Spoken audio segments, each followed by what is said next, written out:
Jesse Armstrong had a vague idea about the corporate outsider, something like a standard comedic relief character. Then he came up with the twist that actually it's the punching bag's masterpiece.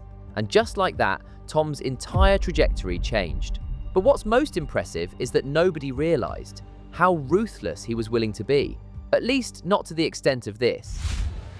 Who has ever looked after you in this fucking family? Do you want a deal with the devil?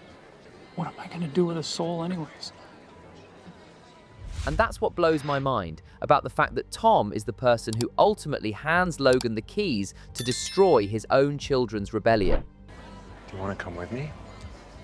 Explore us?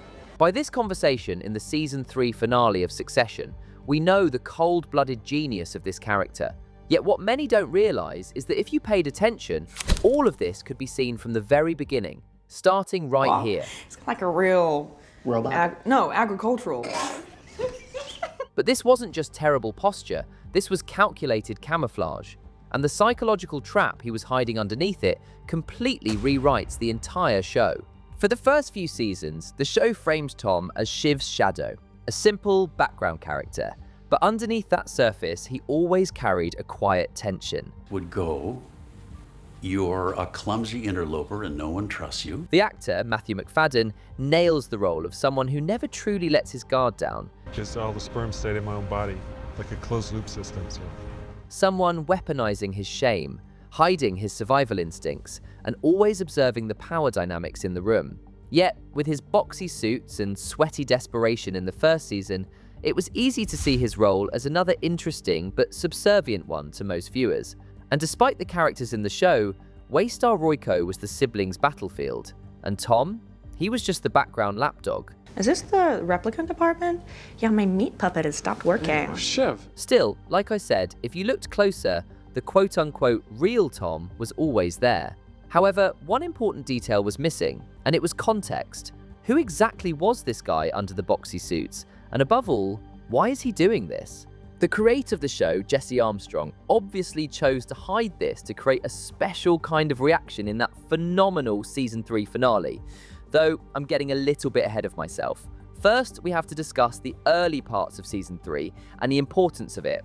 On the surface, he plays the victim. It's very difficult to see a world in which this John Doe doesn't go to jail. The beginning of the 3rd season felt different. The stakes were higher with the DOJ investigation, so the family was more tense, which was interesting as it let us see the Roy siblings, but especially Tom, under pressure. Suddenly, we understood how calculated his suffering truly was, what happened when he was faced with actual jail time. If you need to strategize, I can be that guy. And how his endurance was always finding a way of getting him exactly what he wanted. Proximity to the only power that mattered. But thank you, Tom. By the way, I think his offer to be the blood sacrifice is a very underrated scene from Tom's perspective, highlighting, yet again, that he was undeniably a significant and tragic factor in keeping Waystar intact. But Tom didn't just want to survive the chopping block, he was quietly building a guillotine of his own.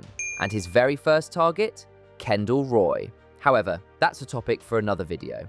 Instead, let's look at this conversation between Tom and Kendall at the diner before Kendall goes off to try and destroy his father.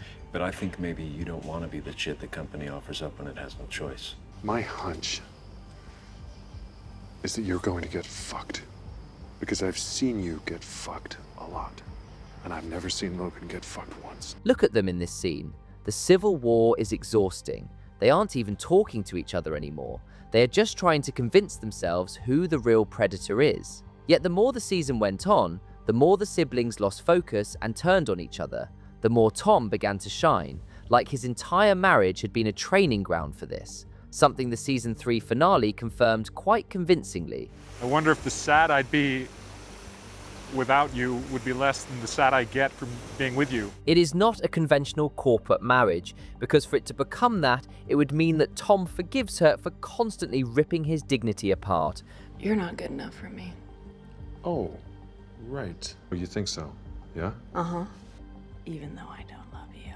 Like Sarah Snook explains here, regardless of all the power plays, it's hard to figure out this marriage. It is a mess of toxic emotions. But strangely, it works. Their shared ambition becomes the exact glue that holds a Roy alliance together. But ambition is a double-edged sword, and in just a second, I'm going to show you the exact moment Shiv accidentally hands Tom the blade. And that's why it's such a perfect episode. It gives us enough clues to understand his reasons and his previous actions in the show. I wonder if the sad I'd be without you would be less than the sad I get from being with you. Suddenly, you view the corporate coup as a collaboration that began when they met, a rigged game without Logan, yet also something that definitely wouldn't have worked without Tom. Do you want a deal with the devil? You begin to see Logan's final strategy not as singular, but split. Driven by the multi-billion-dollar sale to Matson, yes, but also by a quiet alliance with Tom. And then it hits you. Part of the reason he torched his marriage wasn't just for power. No. It was so the son could rise for himself, instead of standing in Shiv's shadow forever. Torching his marriage was brutal, but what Tom did next to the Roy siblings wasn't just a corporate betrayal. It was a masterclass in psychological warfare. The change of control needs a supermajority in the holding company. Mom got us that in the divorce. To Logan, Tom can almost be seen as a corporate extension of himself, the part that genuinely gets the job done. Here is the catch. In reality, that day, he didn't find an eager son-in-law. He found his true successor. Thanks, son. Anytime, Pop. He would not have secured that Gojo merger without Tom. He's the one who is actually ruthless when it counts. From this point of view, Tom doesn't just become an important piece of Waystar's transition. Tom becomes the living embodiment of Logan's cutthroat philosophy, a corporate devil in a boxy suit. And looking back, it makes total sense. Tom is Logan's kill switch. Whenever the siblings veer off course, Tom steps in. So we can cite you as sources, yeah? Yeah, I will stand it up. And it's not simply because they have found some sort of twisted father-son bond between them.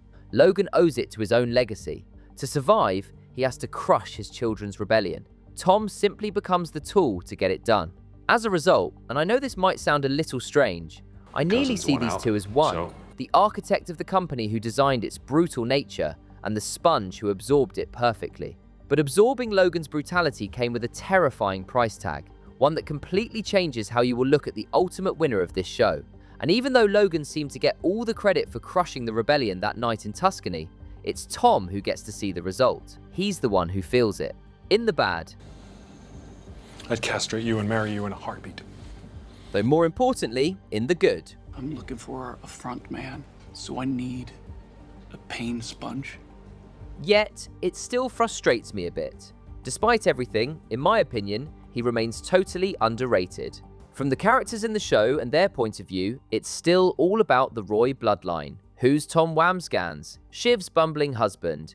You're a clumsy interloper and no one trusts you. And reminiscing about all the abuse he made it through, even if he is the only one left standing with the crown. We spend all our time debating which sibling deserved to win, compiling their stats and their betrayals. I think we should toast to Tom Wambsgans too.